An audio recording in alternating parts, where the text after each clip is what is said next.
Buongiorno, mister. Est-ce que vous pouvez nous parler d'un possible soulagement à la fin de ce mercato, puisque c'est terminé depuis hier soir, et qu'est-ce que vous retirez, quels sont les enseignements personnels, vous, que vous retirez de cette dernière journée, même si on sait qu'il y a un joueur qui est encore en situation particulière?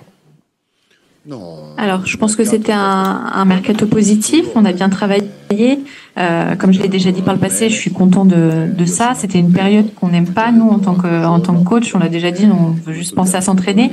Mais honnêtement, je veux pas trop qu'on s'attarde sur ça, parce que demain, on a un match très important qui nous attend et c'est sur ça qu'on doit se concentrer.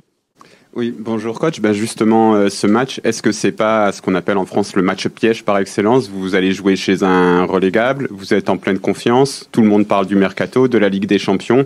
Comment est-ce que vous préparez votre groupe pour justement ce qui s'apparente à un piège et surtout par rapport à la confiance qui entoure le groupe en ce moment?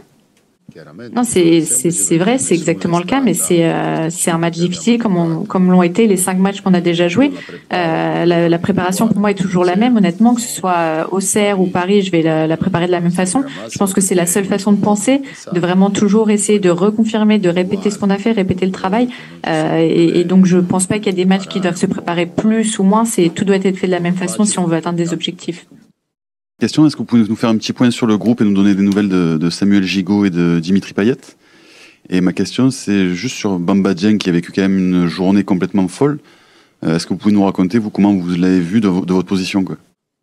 Alors, en ce qui concerne Bamba Dieng, c'est vrai que moi, ce que je l'ai vécu simplement à l'entraînement, en préparant le match contre ça, parce que c'est mon travail de penser au match qui arrive. Et en ce qui concerne les deux joueurs, c'est vrai qu'il y a eu quelques problèmes. Pour Payet, c'était une petite douleur au mollet, donc ils seront pas à disposition, ils seront pas disponibles pour ce week-end.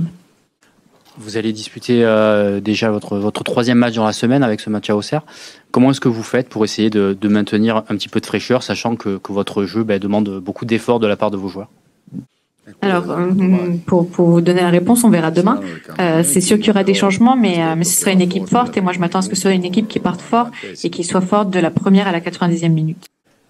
Coach, vous avez sûrement vu la frustration de Luis Suarez qui n'est pas rentré en jeu lors du dernier match. Est-ce que vous avez pu parler avec lui? Voilà. Est-ce que vous savez gérer ça? À la Juve aussi, il y avait beaucoup de joueurs qui voulaient jouer. Vous avez connu ça? Vous êtes capable de le canaliser? Pour vous, c'est bon signe? Alors, Luis, c'est vraiment un bon joueur. C'est un joueur qui est fort. On l'a voulu ici, moi aussi personnellement.